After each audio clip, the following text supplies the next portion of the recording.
Hello, today we are going to look at what types of chemical reactions exist. Today we will talk about the main types of chemical reactions that exist in chemistry, and later we will find out how chemical reactions are further divided. So there are four main types of chemical reactions. The first of these reactions is called compounding, or it is sometimes called synthesis. The second reaction is called decomposition, or it is sometimes called analysis. The third reaction is called substitution, or sometimes simple substitution is added, and accordingly there is also double substitution, which can be called exchange. So to begin with, let us remind you that each chemical reaction has a certain scheme, which will allow you to easily find such a chemical reaction among others. So, the scheme for a coupling reaction can be written like this. Well, for example, A plus B equals AB. Or maybe it's more complicated than that. Let's say A plus BC equals ABC. Recognize this chemical reaction on the right side, where there is always only one and necessarily complex substance. But on the left side, it can be both simple and complex substances, participants of this process. And let us give examples of such a reaction, the reaction of a compound, to prove it. For example, let's say it's the interaction of phosphorus and oxygen. This reaction results in phosphorus oxide, where oxygen has an oxidation degree of -2 and phosphorus has an oxidation degree of +5. Then the formula would be P2O5. Next, let's equate. Here we'll use the least common multiple method. Here we have 2 oxygen, here we have 5. Then here we'll put 5, here we'll put 2, and to phosphorus we'll put 4. And let's give an example of a slightly more complex reaction that can take place. For example, HO gas can also react with oxygen to form H2O. Now let's equate, but here we can't use common multiples because oxygen is divided. Then let's remind, there is a rule where there is an odd multiple, and the odd multiple is exactly in HO. It is necessary to put an even multiple, i.e. to make an even multiple from the odd one. Let's put 2 here. Then 2 should be put here as well, and by oxygen check. Here it is 4, on the right it is 4. It's true that this reaction is reversible. This is one of the, by the way, additional classifications of chemical reactions. The next reaction is decomposition. This reaction is the reverse of the coupling reaction. And then AB, conventionally, a substance can decompose into A plus B, or for example, the substance A, B, and C decomposes into A, let's say, plus B. Basic. So, by this reaction, we reverse each other from compounding and decomposition. But let us give an example of such a reaction which plays a very important role in the decomposition of water. It is true that in order for the decomposition reaction to be possible, it must be heated, for example, or an electric current must be passed through. Water decomposes into hydrogen gas and oxygen gas. Let's equate the two. Here we have 1 oxygen, on the right we have 2.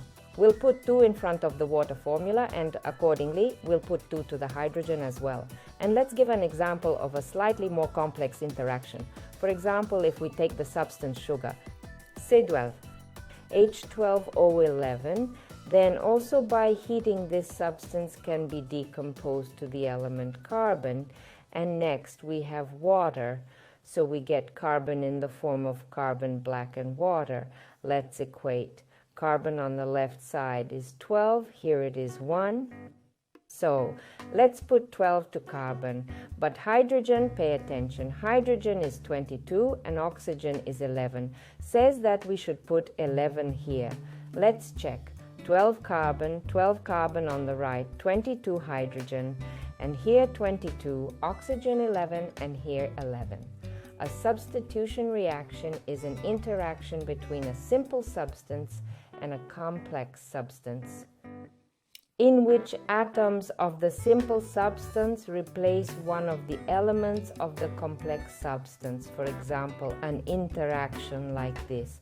Very often metals are involved in such reactions. For example, if we take zinc and hydrochloric acid, the zinc, because it's before hydrogen in the activity series of metals, it will displace the hydrogen and the result is zinc chloride. And the second gas is hydrogen. Let's equate. Zinc, we have equality of hydrogen 1. Here it is 2, so we will put 2 and check by chlorine. Here it's 2 and here it's 2. And this reaction cannot occur in the opposite direction. Now another example is potassium plus water. Potassium belongs to alkali metals, and when its reaction occurs, it reacts very violently with water, and the reaction leads to the formation of hydrogen, which can even catch fire. This reaction produces potassium OH potassium hydroxide and also hydrogen gas, which can even catch fire from the heat. Let's start equating. Here we need to start with hydrogen. The hydrogen on the left is 2, on the right is 3. It's the same technique we used in this case. Here it's even, on the right it's odd. Where it is odd, we will put the coefficient 2, respectively hydrogen on the right side became 4, and consequently on the left side we will put 2. Oxygen is 2, and on the right side 2, and potassium here is 1 and here is 2. This reaction will be equated. It's also irreversible. And it remains to find out what is a double substitution reaction or an exchange reaction. It's the interaction of two complex substances that exchange their constituents. And usually two complex substances are also released during the reaction. So here's an example. Let's say it's an interaction between a hydroxide base, sodium and sulfuric acid, H2SO4. And during the exchange reaction, and in exchange reactions it's convenient to use this kind of auxiliary frame for writing, then sodium and SO4 are combined. We can make this formula using the charges. So sodium plus SO4 has 2 minuses according to the rule of the SO4 cross. And the remaining hydrogen and oxygen in the frame give the right-hand side is water. Let's start equating. In doing so, we equalize the first elements that are behind the frames. Sodium on the left is 1, on the right is 2. 2 to sodium H, SO4 on the left 1 and on the right 1, hydrogen in total on the left 4, and here 2, so to water we put out a 2, and on oxygen check, here it is 2, yes 4 more, 6, and here it will also be 6. This reaction is called a double substitution reaction or an exchange reaction, and additionally it is called a neutralization reaction because between a base and an acid it is a neutralization reaction. But exchange reactions can also occur with the formation of other products. For example, if we take silver nitrate and potassium chloride, there can be an exchange reaction between these two substances, but it produces a precipitate argentum chloride, which we can show with this symbol, arrow down. If we do not sign the aggregate on the state of the substances, it is acceptable to write down arrow, which means that it is a precipitate. And the second one would be potassium NOI, potassium nitrate. Let's check argentum 1, chlorine 1, right 1, potassium 1 each, and no 3 also 1 each. This reaction will be irreversible, but this reaction is also an exchange reaction, only it is called a precipitation reaction, since argentum chlorine is a precipitate. So internally, this reaction can go both as a neutralization reaction and as a precipitation reaction. In addition to the basic types we mentioned today, there are additional classifications that we mentioned in the lesson today. For example, reversible and irreversible reactions.